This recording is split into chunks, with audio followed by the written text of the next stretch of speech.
ನಮಸ್ತೆ ಗೆಳೆಯರೆ. ತುಂಬಾ ಜನ ಈ ವೇದಿಕ್ ಲಾಕು ಬಾಳೆ ಎಲೆ ಇದನ್ನ ನೀವು ವಿಡಿಯೋದಲ್ಲಿ ತೋರಿಸಿರಿ, ನಾವು ಕರೆಕ್ಟ್ ಆಗಿ ತೋರಿಸಿಲ್ಲ, ಅದನ್ನ ಮಾಡೋದು ಹೆಂಗೆ ಅಂತ ಕೇಳ್ತಾನೆ ಇರ್ತಾರೆ. ಇವತ್ತು ಅಜಯ್ ಜ್ಞಾಪಿಸಿದ, ಬನ್ನಿ ತೋರಿಸ್ತೀನಿ ವೇದಿಕ್ ಲಾಕ್ ಮಾಡೋದಂತ. ಹೇಗೆ ಅಂದ್ರೆ, ನಮ್ಮ ಎಲೆ ಇದೆಯಲ್ಲ ಬಲಗಡೆಗೆ ದೊಡ್ಡ ಭಾಗ ಇರಬೇಕು, ಅಂದ್ರೆ ಇದನ್ನ ಬ್ರಹ್ಮ ಭಾಗ ಅಂತಾರೆ. ಬಲಗಡೆಗೆ ಇದು, ನಮ್ಮ ಎಡಗಡೆಗೆ ಶಿವಭಾಗ ಇರುತ್ತೆ. ಶಿವಭಾಗ ಅಂದ್ರೆ ಕೊನೆ, ಅಂದ್ರೆ ಈ ಕೊನೆ ಶಿವನ ಲಿಂಗದ ಕೊನೆ ಇದ್ದಂಗೆ. ಇದು ಆಕ್ಚುಲಿ ವಿಷಭಾಗ ಅಂತ ಇದನ್ನ ಕಟ್ ಮಾಡ್ತಾರೆ. ಇಲ್ಲಿ ಬ್ರಹ್ಮಭಾಗನ ಬಾಲಭಾಗ ಅಂತ ಕಟ್ ಮಾಡ್ತಾರೆ. ಇದು ಮಧ್ಯದಲ್ಲಿರೋದು ವಿಷ್ಣು ಭಾಗ. ಈ ವಿಷ್ಣು ಭಾಗದಲ್ಲಿ ನಮ್ಮ ನ್ಯೂಟ್ರಿಷನ್ ಇರುತ್ತೆ, ಇದರಲ್ಲಿ ತುಂಬಾ ಅಮೃತ ಇರುತ್ತೆ.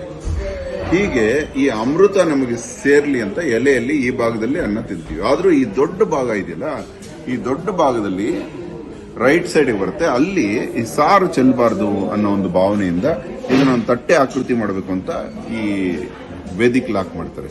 ಬನ್ನಿ, ಈ ಲಾಕ್ ಇದೆಯಲ್ಲ, ಈ ಎಲೆನ ಹೀಗೆ ತಗೊಳ್ಳಿ, ಈ 2 ಬೆರಳು ಹೀಗೆ ತಗೊಂಡು ಈ ಎಲೆನ ಹೀಗೆ ಮಡಚ್ಕೊಳ್ಳಿ. ಈಗ ಜಸ್ಟ್ ಫಸ್ಟ್ ಭಾಗ ಹೀಗೆ ಮಡಚ್ಕೊಂಡು ಹೀಗೆ ಮಾಡಿಕೊಂಡು ಮತ್ತೆ ಇದನ್ನ ಹಿಂದಕ್ಕೆ ಮಡಚಿ ಮತ್ತೆ ಇದನ್ನ ಹಿಂಗ್ ಫೋಲ್ಡ್ ಮಾಡಿ ಈ ಕಡೆಯಿಂದ ಓಪನ್ ಮಾಡ್ಕೊಳ್ಳಿ. ನೋಡಿ, ಲಾಕ್ ಆಯ್ತು. ಇದು ವೇದಿಕ್ ಲಾಕ್. ತುಂಬಾ ಚೆನ್ನಾಗಿದೆ ನೋಡಿ. ಅಂದ್ರೆ ಆ ಕಾಲದಲ್ಲಿ ಎಲೆಗಳಲ್ಲಿ ತಿನ್ನುವಾಗ ಎಲೆನ ತಟ್ಟೆ ತರ ಮಾಡ್ಕೊಳ್ಳಕ್ಕೆ ಇದನ್ನ ಬಳಸ್ತಾ ಇದ್ರು. ಚೆನ್ನಾಗಿ ಈ ಕಡೆ ಮಾಡಿ ತೋರಿಸ್ತೀನಿ. ಹೀಗೆ ಮಡಚ್ಕೊಳ್ಳಿ. ಫಸ್ಟ್ ಹೀಗೆ ಮಡಚ್ಕೊಂಡು ಇದು ಈ ಕೊನೆ ಹಿಂಗೆ ಶಾರ್ಪ್ ಆಗಬೇಕು. ಮಡಚ್ಕೊಂಡು ಹೀಗೆ